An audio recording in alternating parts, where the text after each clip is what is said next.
Welkom dames en heren bij weer een nieuwe aflevering van De Passie Van. In dit programma laten we u gewone mensen zien. Gewone mensen met een bijzondere hobby of die een speciaal of apart beroep hebben. Kleurrijke mensen of juist de vrijwilliger achter de schermen bij de vereniging. Geniet van deze aflevering en bedenk, het kan zomaar uw buurman of buurvrouw zijn. Blijf dus kijken. Ik ben Jan Michels en een van mijn passies is de peel.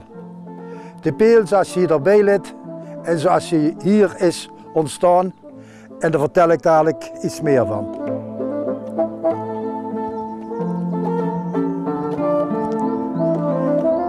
Nou, ik heb hele fijne jaren in de Meerse Peel ben ik boer geweest. De naam zegt het al, in de Peel, in de Meerse Peel. Dat was een plaats waar vroeger de mensen uit de Peel, uit Merselo, turf gingen steken. Toen ik de boerderij verkocht heb, toen wilde ik een klein beetje mij verdiepen in wat de mensen bezig hield of voor behouden peel waren en tegen de boeren. Ik ben toen bij een IVN gegaan, het Instituut Natuureducatie. Daar heb ik mij aangegeven als lid. En van daaruit ben ik IVN-gids geworden. En dat heeft mij nog steeds meer bezig gehouden met de peel en zijn omgeving. Daarnaast ben ik ook peelgids geworden in Ospel. En van daaruit heb ik ook mijn opleiding genoten en mijn kennis bijgeschaafd. En wij worden ook steeds door Staatsbosbeheer begeleid in alle mogelijke opzichten. Nou, de peel is mijn passie omdat ik daar alles in vind wat ik eigenlijk graag wil zien. De rust, de vogels, de planten, de bomen, eigenlijk alles. Ik kan hier mijn energie kwijt. Ik mag hier op het eind van de zomer mag ik hier wat bomen omkappen, struiken uitdoen om het gebied open te houden. Daar heb ik toestemming voor om hier dat gebied hier een beetje mooi te houden.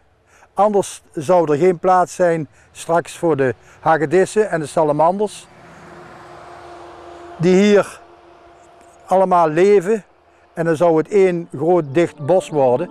En nu kan ik het met mijn arbeid open houden.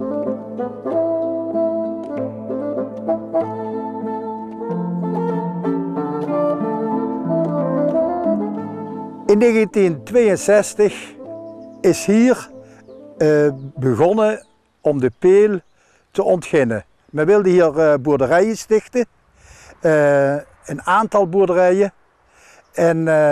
Maar op een gegeven moment kwam men erachter dat niet alleen het zand goed was, maar ook alles wat er omheen zat.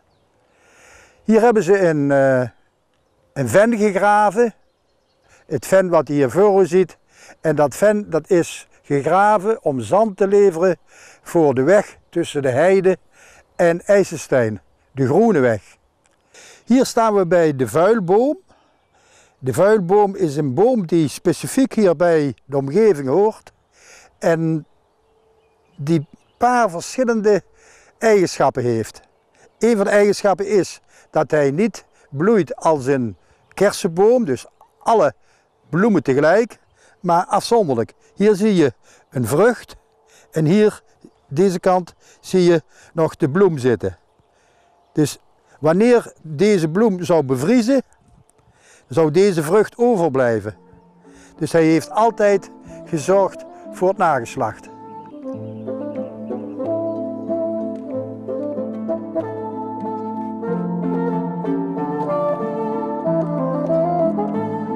Hier zien we de zonnedauw. Dat is een kleine vleesetende plant. We kunnen nu zien dat er allemaal druppeltjes op zitten. Dat is een vangmechanisme, het kleefstof waar de insecten aan vast blijven zitten. Die kleine witte puntjes erboven, dat zijn de sporen, eigenlijk het voortplantingsmechanisme. Hier zien we een andere plant. Dit is de dopheide. Bij een dopheide kan eigenlijk de bij niet bij, omdat de snaveltje van de bij te kort is om achter in het klokje te komen. Maar soms is er dan een hommel, die er een gaatje in maakt en dan kan er wel de bij er wel bij. Dit is wolfspoot, deze hier. Dat is wolfspoot en die staat hier tussen de zonnedauw. Een zeer zeldzame plant hier in de Peel. Dit hier, dit is haarmos. Hè? Dit is haarmos. En dit is veenmos. En veenmos heeft de eigenschap dat het heel veel water vasthoudt. Ik zal het laten zien. Ik neem wat veenmos. Veenmos is de veroorzaker van de Peel. Het houdt water vast. Het groeit van boven en sterft van onder af. Maar het allervoornaamste is dat het de grond en het water zuur maakt. Omdat deze grond zuur is en blijft, daarom blijft de Peel goed. Gaat de Peel niet rotten. Ik laat zien hoeveel water dat erin zit, in zo'n klein beetje. Zoveel water zit erin. Als ik zo doe, dan is het allemaal opgezogen door de plant. Ik laat nog één keer zien. Zoveel water komt eruit. Ik leg het weer terug en kan het weer verder groeien.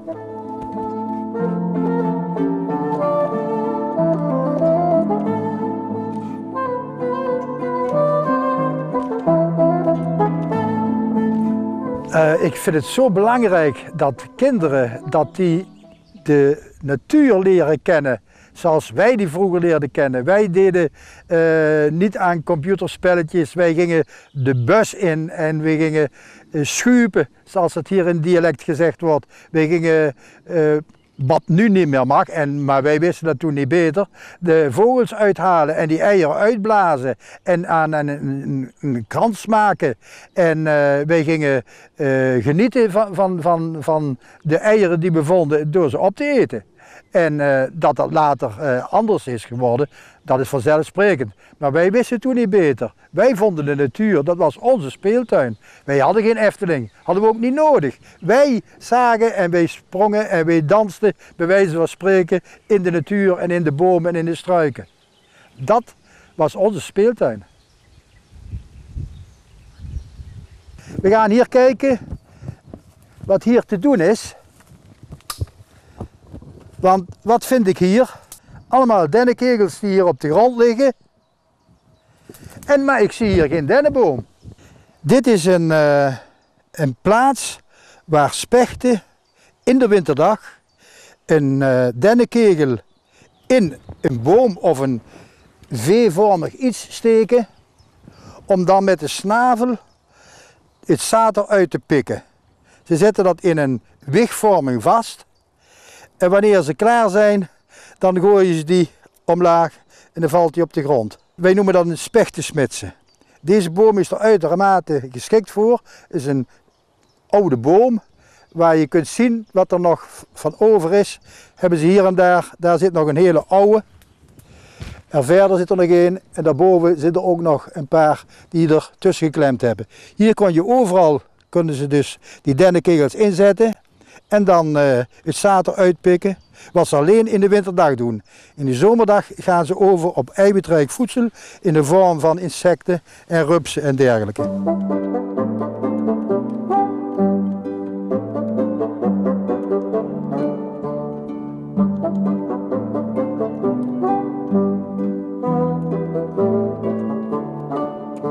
Hier staan we bij het nest van de rode bosmier.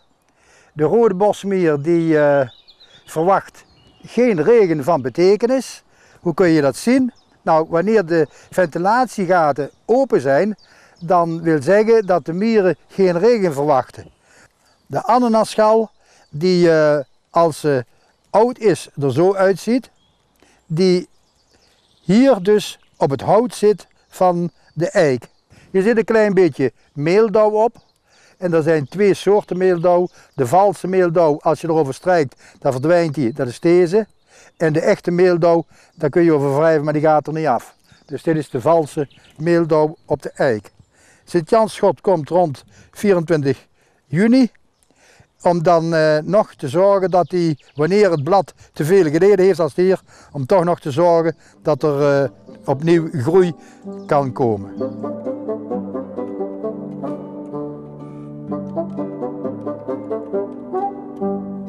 Nou, hier zie je dus een boomtak die eigenlijk vergroeid is met een andere boomtak. Hier kun je nog tussendoor kijken, maar ze zijn wel degelijk met elkaar vergroeid.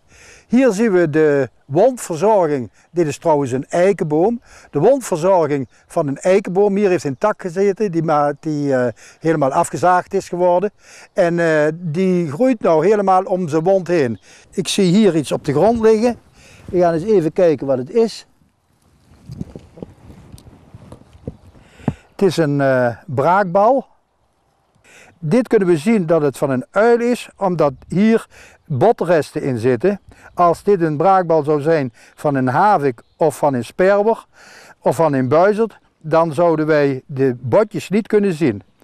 Dit hier, deze eik, die is doodgegaan omdat de reebok eigenlijk te wild tekeer is gegaan. Hij heeft hier met zijn hoorns, het is van de lente gebeurd, heeft hij hier met zijn hoorns de bast afgehaald om zijn gewei, zijn spoor af te zetten van ik ben een grote sterke bok.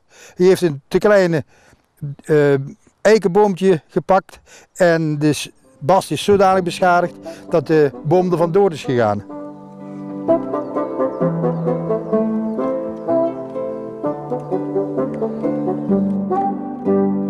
Wat we hier zien, ik ga er even heen lopen, dat is de koningsvaren.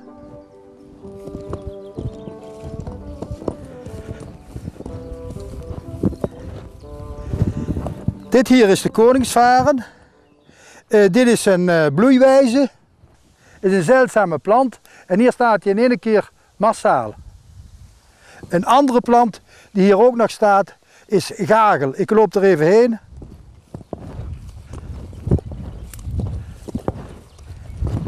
Dit is ook weer een van de mooie planten die hier staan. Een struik eigenlijk kun je noemen. Gagel werd vroeger gebruikt in de linnenkast vanwege de geur en vanwege dat het de motten tegen zou houden. Gagel. De peel laten zien aan kinderen en volwassenen is telkens weer opnieuw dat die mensen verwonderd zijn. En dat kan ik de mensen vertellen en dat verwondert de mensen telkens opnieuw wanneer ik een verhaal vertel over een of andere plant of over een vogel of over een dier. Als ik hier ben, dan ben ik heel gelukkig en tevreden.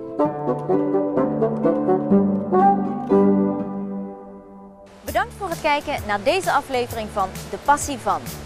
Kent u ook iemand in uw omgeving die een passie heeft? Een verzamelaar, een knutselaar, een natuurfreak, een kunstenaar of iemand die zijn werk als passie heeft?